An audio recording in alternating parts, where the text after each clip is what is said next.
watching you. Think we're easy to control, you ain't got a clue. Revolution's on the way, let's see what you're gonna do.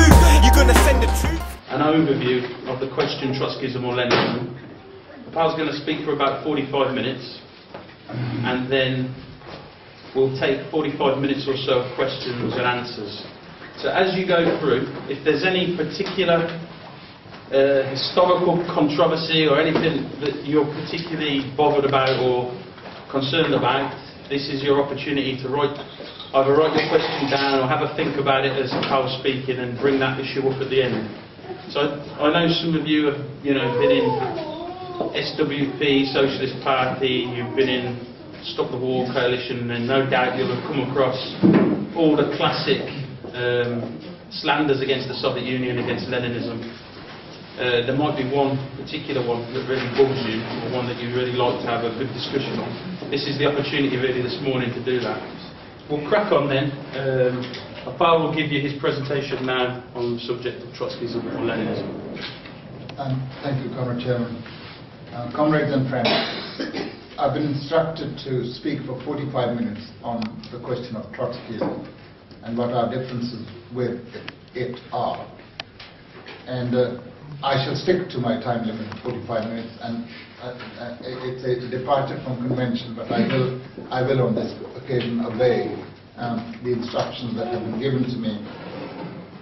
Also, precisely because I want to stick to the time limit, I've left out all the historical proofs and quotations and things away. I'm just going to generally speak. Anybody who is interested to actually explore this subject further, I have written a book called Trotskyism or Leninism, which you would be able to get. And if you're poor, we shall let you have it at concessionary rates. If you're very poor but promise to read it, we will not charge you anything. Okay, so it's basically that. And your word is good enough. If you say, I'm very poor, we'll accept that you're very poor. Unlike the Department of Health and Social Security, that we don't ask for rigorous proofs. Perhaps mobiles could be on silent for now. Now, unlike the Trotskyites who use the word Stalinism as basically a term of abuse, a four-letter word, when we use the word Trotskyism, it has a deep political meaning. It is to characterize a political tendency, which in the beginning was a political tendency in the working class movement, erroneous but all the same a political tendency in the working class movement. But over a period of decades, it became really not a political tendency in the working class movement, but a counter-revolutionary ideology that fought socialism tooth and nail and fought everything that the Soviet Union was doing. If I was to ask to define Trotskyism and sum up and say what are its main characteristic features, the answer I would come up with is there are three main characteristic features of Trotskyism.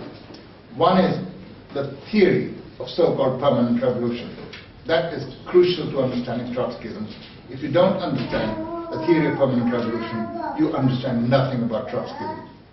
The second feature of it is total distrust of Leninism in matters of organization, party organization, that is to say.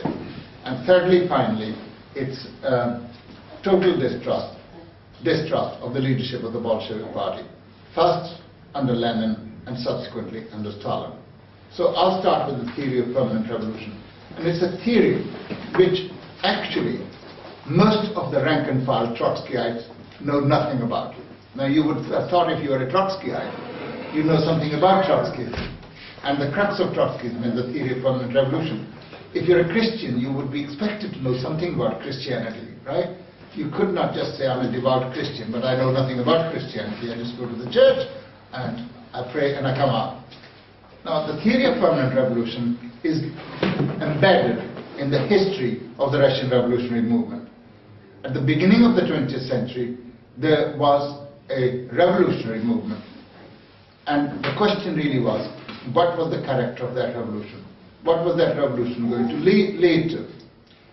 Now, both the Bolsheviks and the Mensheviks were in agreement over the question that the next stage of the revolution was a democratic revolution which would overthrow Tsarist absolutism and replace it by a democratic republic. It was a democratic revolution, it was not a socialist revolution. But from then onward, the Bolsheviks and the Mensheviks parted company. If it was a democratic revolution, the question that arose was, who was to lead it, and which were the classes that were going to be in the business of overthrowing Tsarism. The Menshevik standpoint was that the coming revolution was a bourgeois revolution. So the bourgeoisie alone was really genuinely interested in that democratic revolution. So the bourgeoisie would be in the leadership of that revolution. The working class would play the part of supporting the bourgeoisie in helping the bourgeoisie to come to power. It would not be part of any government that replaced Tsarism. The working class would just settle down to a quiet life for 4, 5, 6 decades while capitalism developed in Russia and the Russian proletariat became the majority of the population, and then would be the time to wake up and think about such trivial matters as the question of socialism. And the Mensheviks were further of the view, nothing should be done. Nothing should be done which would in any way make the bourgeoisie recoil from its revolutionary activity against Tsarism. The Bolshevik position, on the other hand, was that the coming revolution was, yes, a bourgeois revolution. But in a certain way, the proletariat is even more interested in the bourgeois revolution than is the bourgeoisie. Because only through the bourgeois revolution would the conditions be created for unrestricted class struggle for socialism. And therefore the proletariat, instead of taking a back seat in that coming revolution, should be the leader of that revolution. So if the proletariat is the leader of the revolution against Tsarist absolutism, the question was, who would the proletariat be supported by? And the Bolshevik view was that the class that was most dependable ally of the working class was the vast masses of the Russian people, namely the peasantry. Now, it's a very basic idea. You cannot make a revolution without the people. And if the population of the country is more than 90% peasants, you would be ignoring that population at your peril. So the Bolsheviks, a lot of arguments are put forward, the peasants are only interested in preserving private property. That's what Trotsky's position was. And Lenin said, yes, they are interested in preserving private property. But in the struggle against Tsarism, their overwhelming concern is to get rid of absolutism, to get rid of the big feudal landowners. That's what they're interested in, and having a democratic tenure of land to the peasantry. So they would be dependable allies of the working class in the revolution. And Lenin, quite early on in his life, if you read his book, Two Tactics of Social Democracy in the Democratic Revolution, you'll find that he says, at the head of the working class and the peasantry, the communists, they used to be called the Social Democrats at that time, the Russian Social Democratic Labour Party, would lead the people and for the overthrow of Tsarism by actually neutralizing the instability of the bourgeoisie. Instead of giving the bourgeoisie a prominent role, the job of the proletariat in that revolution was to neutralize the influence of the bourgeoisie. And once that had been achieved, there's no Chinese wall, as it were, between socialism and the democratic republic. It's just the class preparedness of the masses of people. By a realignment of the class forces, then the working class would ally itself with the poorer sections of the peasantry against capitalist elements in the town and the countryside, while actually neutralizing the influence, if you like, of the middle peasantry. And that was the plan that Lenin had. Now here comes the theory of permanent revolution. Trotsky agreed with the Bolsheviks that the bourgeoisie could not be the leader of the democratic revolution. But he also said that the revolution, the next step, was not a democratic republic, but a socialist republic. That the overthrow of Tsarism would immediately be followed by the establishment of a socialist republic. And what would this socialist republic, the working class having to come to power, what would the working class do in the second classes? It would attack all private property, including the private property of the peasantry, as the majority of the class. Now, you don't know what peasantry is like. I do. I come from a country where there is still a large peasantry. It is not easy to deprive the peasantry of their land. They attack you with pitchforks and other agricultural implements. You cannot expropriate millions of people. This is where really monopoly capitalism plays a historically progressive role. It's concentrated the means of production in so few hands that it's so easy to expropriate these people. If the proletariat is ready, it's much easier to expropriate the Bill Gates and Warren Buffetts of this world than it is millions of peasants. So the Trotsky said, well, of course, once the socialist government, having established socialism, once the socialist proletariat came to power, it would then be faced with the opposition of the peasantry who would not want their property to be taken away. The revolution, in other words, literally on the morrow of the day of revolution, would be in deep trouble. How would it come out of this deep trouble? Well, in coming to power, the Russian proletariat would have obviously acted as a catalyst. It would have inspired the European working class in advanced countries like Germany, in Britain, Austria, etc., France, to come to power. And the victorious proletariat in these advanced countries, having come to power, would come to the rescue of the Russian Revolution. So the Russian Revolution, which would be doomed to failure in the absence of a European-wide revolution, elsewhere in those countries, then would become permanent. That is the permanent revolution.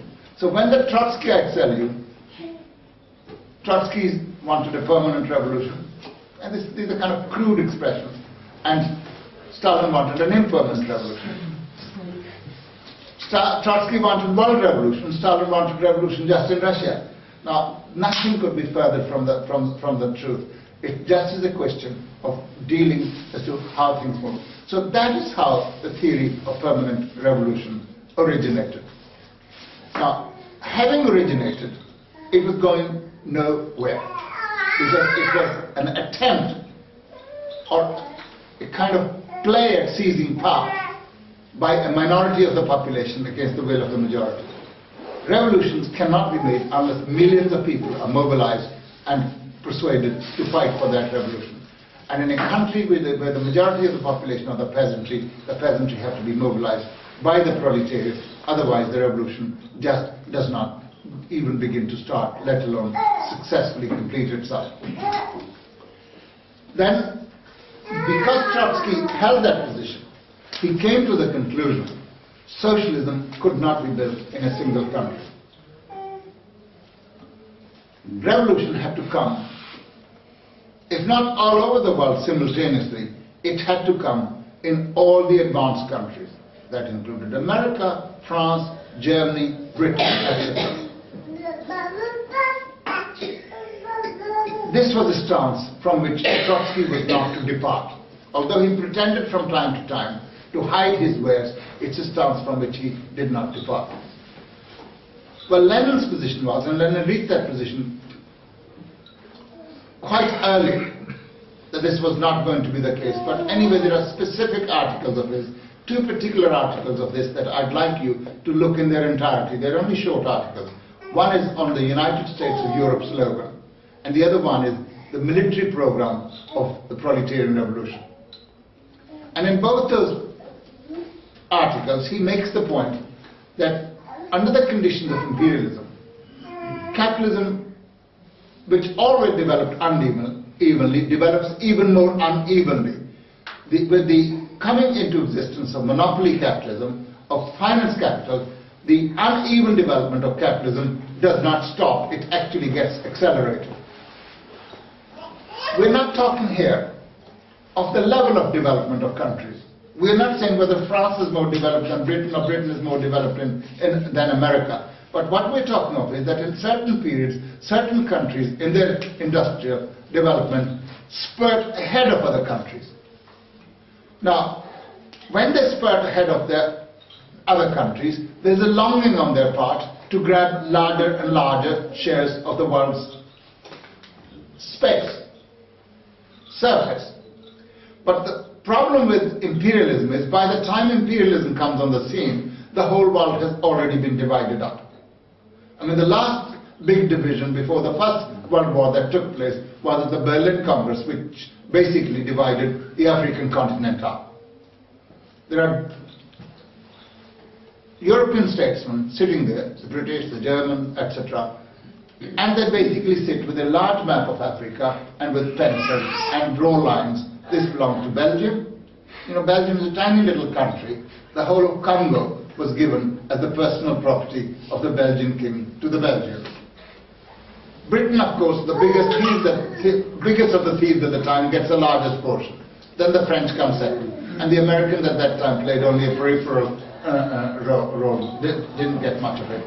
So if the world is already divided, and certain countries spurt ahead of others, as for example Japan and Germany, by the end of the 19th century, beginning of the 20th century, had spurted ahead of us. They wanted their fair share of the slaves, fair share of the earth's resources. But how do you get that fair share if that fair share is already legitimately under the law of the bourgeoisie claimed by others, by France and Britain? Now, Germans and the Japanese, but especially Germans we're talking about at this moment, arrived at the capitalist banqueting table when all the seats around it had been taken up. Now, we're friends, we're comrades sitting here. And if all the seats are taken up and somebody else comes and we say, okay, you come and sit down, I've been sitting for a while. But that's not what happens. What happened in the circles of capitalism. Capitalists do not sort their matters amicably over a drink in the final analysis. They sort it in the field of battle by fisticuffs. And that really means, in the condition of imperialism, world wars involving the population of the entire globe, whether they had anything to do with it or not. What had Indians to do with the First World War? But they didn't prevent the British from mobilizing over 1 million Indian troops to fight on their side for Britain's liberty against German totalitarianism. You know, they are oppressed people. They are mobilized. The Irish, for example, Irish regiments in the British Army, they're fighting for Britain's liberty while they're being oppressed by Britain, if you like. That has its progressive side, because once these soldiers have been taken in the fight against rival imperialist powers, they come back with ideas of liberty for their own homeland. So in these conditions, capitalist powers can be temporarily weak enough to allow enough space for the socialist victorious proletariat in a single country to build socialism. If all the capitalists had been united all the times with each other, the Soviet Republic might not have survived. But the conditions of uneven development and the conditions of extreme rivalry and jealousy between the imperialist powers gave space to the working class of the Soviet Union to build socialism. To such an extent that on the first anniversary of the October Revolution, Lenin was able to say that, you know, we shall survive. Socialism is no longer something confined to textbooks. It has become a reality, and we shall go on to build socialism. And the proof of the pudding, whether that theory was correct or Trotsky's theory was correct, is the fact that the Soviet Union survived for 7 decades, during which period it had gigantic achievements to their credit that I talked about last time, and I won't go into them. And the very fact of the survival of the Soviet Union for 7 decades is proof enough of the incorrectness and bankruptcy of Trotsky's theory of permanent revolution and the correctness of Lenin's theory of revolution. After the First World War, Trotsky had constantly predicted doom, that in a war between Germany and the Soviet Union could not survive. Soviet Union not only survived, it saved the entire mankind from the clutches of fascism. And after the First World War, instead of Soviet Union being alone, a whole socialist camp arose in Eastern and Central Europe, in China, in Korea, in Vietnam. So there was 1/3 of the Earth's surface and 1/4 of its population were ruled by socialist regimes, in whose capitals the countries, these capitals, the red flag with its hemiaxial signs fluttered proudly. These were the achievements. So much so that Isaac Deutscher, an honest Trotskyist, and now that is an oxymoron. But you know, you can occasionally find strange phenomena in social life. He was somebody who hated Stalin. He was somebody who loved Trotsky. He was a doting biographer of Trotsky. He's written a trilogy on Trotsky's life. He's also written a biography of Stalin. And he misses no opportunity to say what a dull-witted person Stalin was and how brilliant Trotsky was. And yet, when you have finished reading the book, Stalin comes out as larger than life, as a giant. And what is Deutscher, who is a supporter of Trotsky's theory of permanent revolution, have to say on that? He said, Stalin put Trotsky's program of permanent revolution into effect by creating the whole socialist camp. So Trotsky's theories come out alive because the whole socialist camp has been created. The revolution has become permanent because socialism has been created in Eastern and Central Europe and in China and whatnot. Well, if that's a victory for Trotsky's revolution, theory of revolution, I'm perfectly happy to accept it. But the basic fact of the matter is, Trotsky's theory had very little to offer. Because Trotsky had these differences with the Bolshevik Party on the question of the theory of revolution, these differences then spilled over into matters of organization.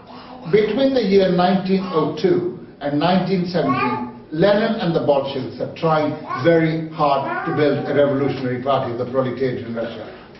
These ideas that Trotsky devotes almost entirely to sabotaging those efforts. I cannot give you proofs here. If you want to read the proofs, as I said, they are in my book. It's not the only book. There are plenty of other books that you can get. So I don't make my living, by the way, from selling books. Just in case you should get. That's why I have come. Now, he devotes his whole time. For example, he joins with any opponent of the Bolsheviks in order to sabotage any efforts at building a party. And these efforts at sabotage become more and more frequent and more persistent after the failure of the first Russian Revolution of 1905 to 1907. Once the revolution has been defeated, now periods of defeat are those when all kinds of people who were revolutionaries in the revolutionary period get demoralized, and they seek their satisfaction in the pub, in the church, in God building, and all sorts of other things. And it happened to a lot of Russian revolutionaries, including some of the big Bolshevik names. They got into God building. They went into the idealist philosophy. And poor Lenin had to give up all the work and spend a whole year writing his book, Empirical and Materialism. It's a book which, should you find time, is well worth studying. But then, which book of Lenin's is not well worth studying? So, at that time, Trotsky joined the Otsovets. These were people who wanted to boycott all representative institutions created by Tsarism. And Lenin was of the opinion, the revolution is in a period of decline. We have to use the period of decline to actually reorganize ourselves, to gain strength and keep the revolutionary flame going. We shall have to participate in even the pigsty of Tsarist Duma. You go there, you have to swear allegiance to Tsar. Would the Bolsheviks, proud revolutionaries, take such an oath? Lenin said, yes, you will, because our revolution has forced us to take this step. And if we want to be true revolutionaries and not just win back, we've got to do that. So on this question, quite a few Bolsheviks broke away from the Bolshevik party. They were actually expelled by Lenin and his comrades. Then there was another group of people. They were mainly Mensheviks, but not only Mensheviks. They were called the liquidators because they wanted to liquidate the underground party. They only wanted legal institutions and to function legally. So you got the opposite trend meeting together in opposition to Bolshevism. One does not want to participate at all in representative institutions, no matter how curtailed and mutilated these institutions are, and the other one wants to do nothing but participate in them. But they all joined in a bloc called the August Bloc, not named after somebody, but named after the month in which this bloc was formed. It was a bloc of liquidators and activists. And Trotsky was always trying to conciliate the party to the liquidators. So that's his position. Now, those of you who would think that Trotsky's dispute was only with Stalin and he was a true follower of Lenin, I know sometimes the Trotskyists say he was really the leader and Lenin became a Trotskyite during the revolution. Others say, no, he was the true follower of Lenin's, he was a true Leninist, true inheritor, and Stalin the usurper came and to usurp the position of leadership of the party. That is not the case. Trotsky was fighting against Lenin for 15 whole years before the revolution. Now this is, I've got one quotation for this lecture. This is what Trotsky writes in 1913 to somebody called Shekidze, who's a member of the Duma. He says, the entire edifice of Leninism at the present time is built on lies and falsification and bears within itself the poisonous elements of its own decay. Adding that Lenin was a professional exploiter of every kind of backwardness in the Russian working class movement. Now, this is the sort of wonderful things he says about Lenin. But you can see what he would say about Stalin. So the whole history of denigration of the leadership of the Bolshevik party. You may ask yourself the question, that this is the person who does that. He has opposed the Bolsheviks on the question of the revolutionary theory. He's opposed them on questions of matters of organization. And he discredits the leaders of the Bolshevik party.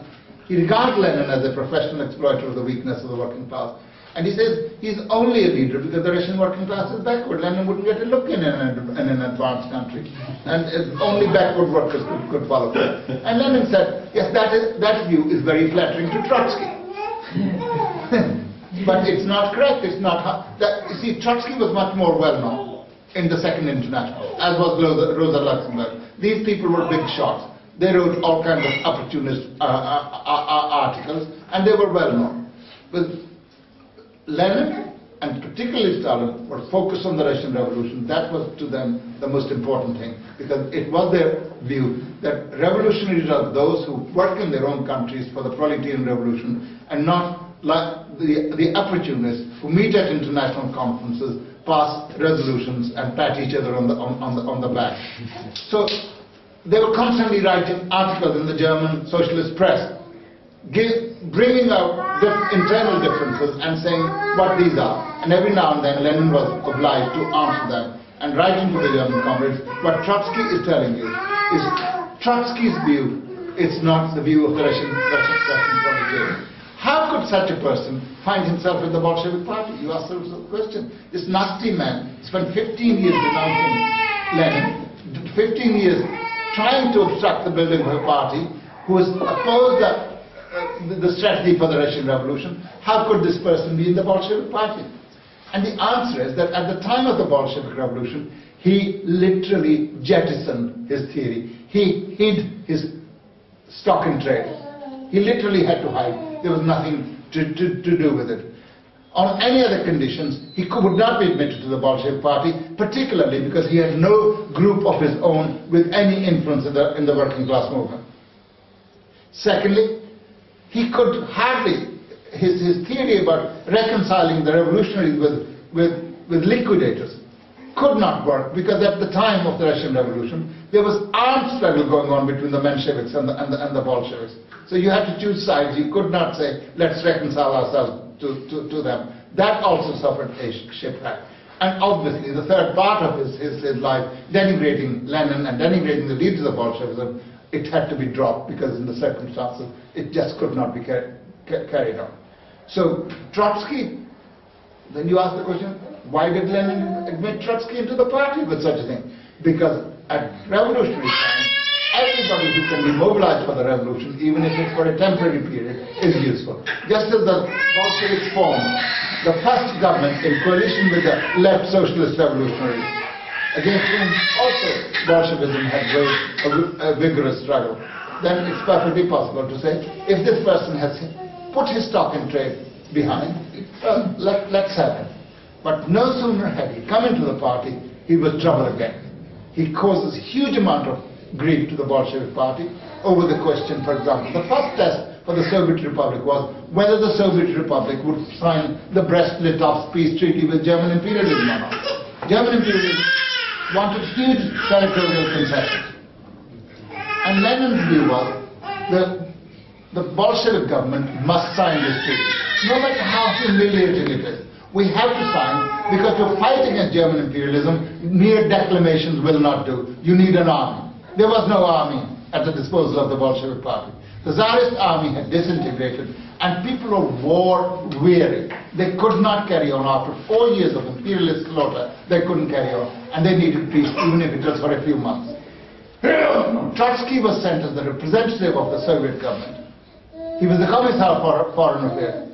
And he goes into the conference room and starts giving a lecture on the revolution to the German generals.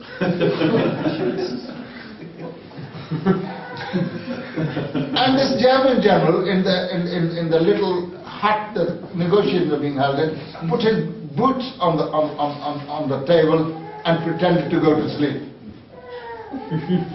So instead of signing the treaty that he had been instructed to sign by the Bolshevik government, Trotsky on the one hand said Russia was unilaterally getting out of the war and demobilizing her army, but at the same time not sign a peace treaty. Neither war nor peace was his slogan. So the Germans then made a further push and took away large territories of the Soviet Union. You heard Stalin speak last night how Soviet Russia had lost 3/4 of its territory. The Germans took it. But the Bolsheviks still controlled 1/4. And from that onward, they, a few months later, fought back because the German Revolution erupted in Germany. And German ruling class had certain more important things to attend to at home. So the Russian Republic was able to claim back all those territories, including Ukraine. So that's one. Later on, he caused another debate on the question of trade unions. The Civil War has ended. The Soviet Union wants to build its economy. Trotsky says, we're going to have a debate about the trade unions. And what's the debate about? He wants to militarize the trade unions. Yeah. He does not want the trade union to run their own affairs. How could the Soviet Republic build any socialist industry without the cooperation of the workers, where the workers are not even allowed to have their trade unions? He's beaten in the debate, but a good number of weeks during this crucial period are used for that purpose. And when he loses the debate, he comes out of the Central Committee room, goes into the street and gathers a few young supporters of his and starts making statements against the party. Lenin was so alarmed at it, at Trotsky's behavior, that at the following 10th Party Congress, he caused the Congress to pass a resolution against factionalism. And the resolution stated that the membership of any separate faction is incompatible with the membership of the Bolshevik Party. And Trotsky was to constantly be very, very annoyed about that resolution because it was basically aimed at him. So it carries on like that.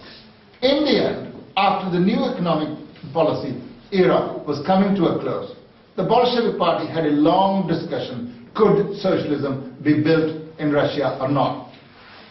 Now, at the time of the Russian Revolution, every Russian revolutionary, including Trotsky, Lenin, Stalin, believed that it was only a question of a few weeks or months before other countries, especially Germany and Austria, would make their revolution, and the position of the Soviet Republic would be eased.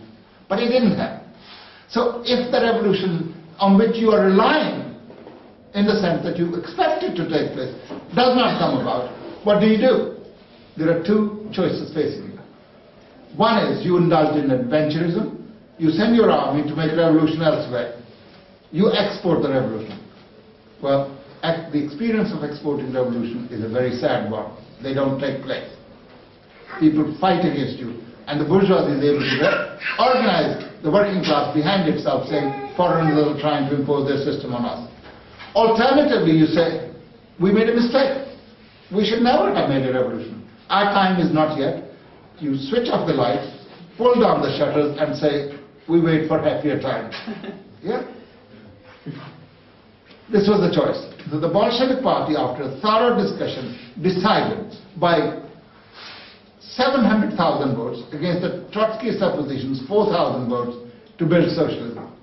And once that had been decided, Trotsky was joined by then two old Bolsheviks in the opposition, Kamenev and Zinoviev, who said socialism could not be built. That is their struggle. So when they say Stalin wanted revolution in one country and they want everywhere, it's not the case. They expected their wishes to become world revolution, but if wishes do not become world revolution, if the world revolution dares to defy your expectations, what do? That's really what you're faced with. And what you're faced with is, do you build socialism or not? And Lenin's position was, you build socialism. And that is the line that was followed by Stalin. In the first edition of Foundation of Leninism, Stalin makes the point that socialism cannot be built in a single country. But he soon corrected it. And at a party congress, Trotsky stood up and said, Comrade Stalin's book, the first edition, said that, and now he's changed it. He said, what is Comrade Trotsky trying to tell me? Is he trying to tell me if I made a mistake, I should not correct my mistakes? It should actually be a good lesson to Trotsky that he's also made a mistake and he should correct himself. Let's get on with the building of socialism. Let's get on with the building of socialism. Now that's not what happened. So either your theory is wrong, it does not conform to reality. If that is the case, there are two things possible. You insist that your theory is right and the reality is wrong, and you want reality to conform with it. If that happens, you're breaking your forehead against a brick wall of reality. Or alternatively, you say, my theory is wrong, life has taught me differently, and we will change it. This is not what Trotsky did. And that is the reason for misfortune of Trotsky in these days. And slowly but surely, once that begins to, I believe I've got 5 more minutes, is that right? Yeah, you can take another 10, I think. Yeah, and so once that begins to happen, something that started as an erroneous theory becomes, failing to correct that theory, it becomes hardened into opposition to the party's policy. Now, if the opposition to the party's policy does not command the support of the working class, how are you to oppose the party? You can only do it by sabotage. You can only do it by making alliances with hostile classes, and you can only do it by making alliances with hostile powers. And that's precisely what the Trotskyist and Bukharinite opposition went on to do. They made hostile alliances with the internal enemies of socialism in the Soviet Union and the external enemies of foreign powers. And this was fully documented and exposed at the Moscow trials. The best thing to read about the Moscow trials is the Moscow trials themselves. Now, the bourgeoisie for a very long time said the Moscow trials were rigged. They were fixed by Stalin. They were staged by Stalin. Now, they were trials open to the world press. 1,000 journalists from bourgeois countries attended the Moscow trials. And most of them came out of the trials convinced that these trials were real. The American ambassador at the time to the Soviet Union, Joseph Davis, wrote to the American Secretary of State, Cordell Hull, saying, I have gone there, I have become absolutely convinced. I'm a lawyer by training and I've seen what has been happening. These people are guilty. And Cordell Hull told Joseph Davis he was not to open his big mouth.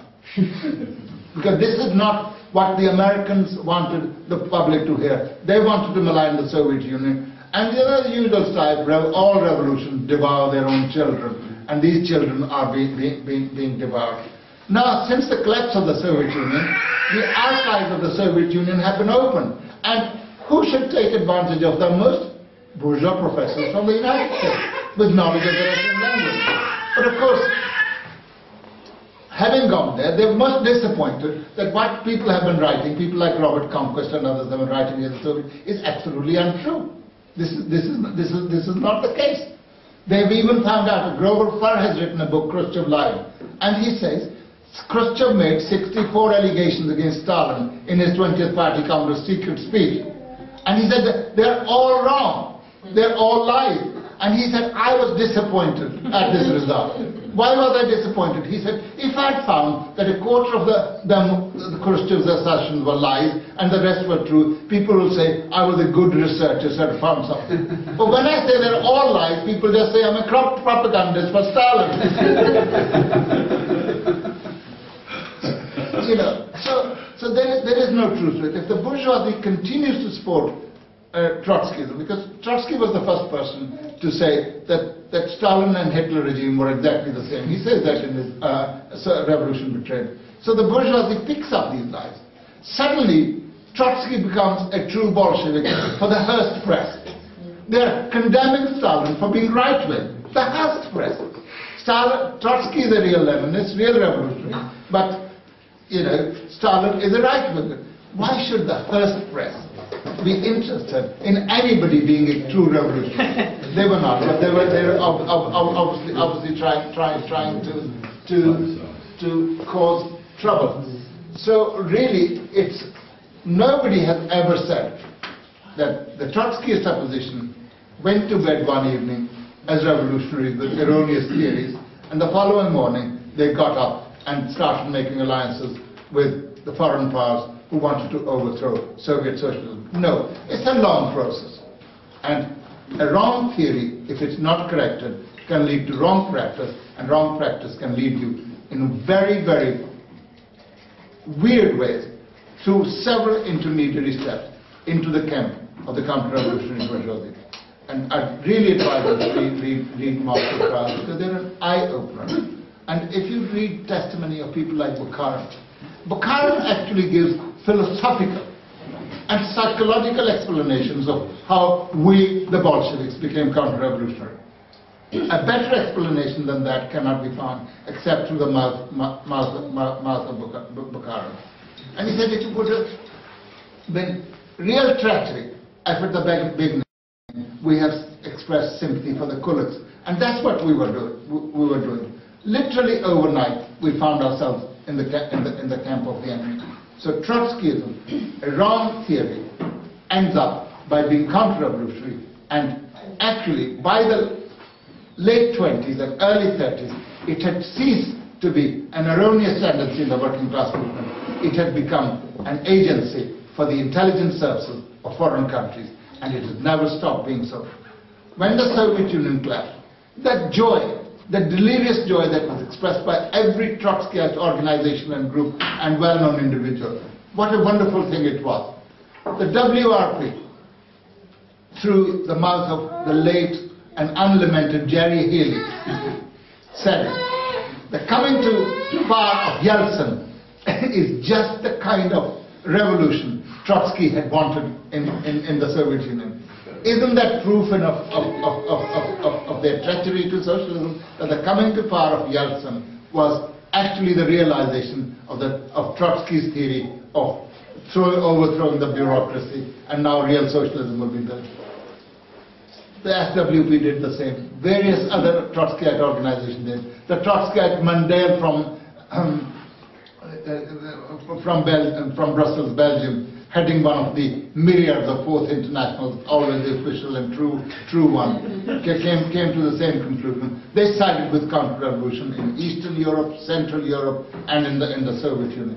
To them, Trotsky's dreams had been realized now that the counter-revolution had come through. And that's really what Trotskyism is. If we denounce the Trotskyism, it's not like true faithful who always have to condemn the devil. It's not really that. It's because Trotskyism continues to cause harm. It's a variant of Menshevism. It's a variant of liquidationism. It's a variant of social democracy, and it does harm to the revolutionary movement. That's why we fight against it. That's why we are holding this session this morning, so that we can better acquaint ourselves with the pernicious ideology of Trotskyism, so we can be better equipped to fight against it, not to fight against it as an end in itself, but as a means to building a revolutionary party of the working class, to promoting revolution, to promoting world revolution in a real manner, not in the Trotskyist, cockeyed manner. Thank you very much.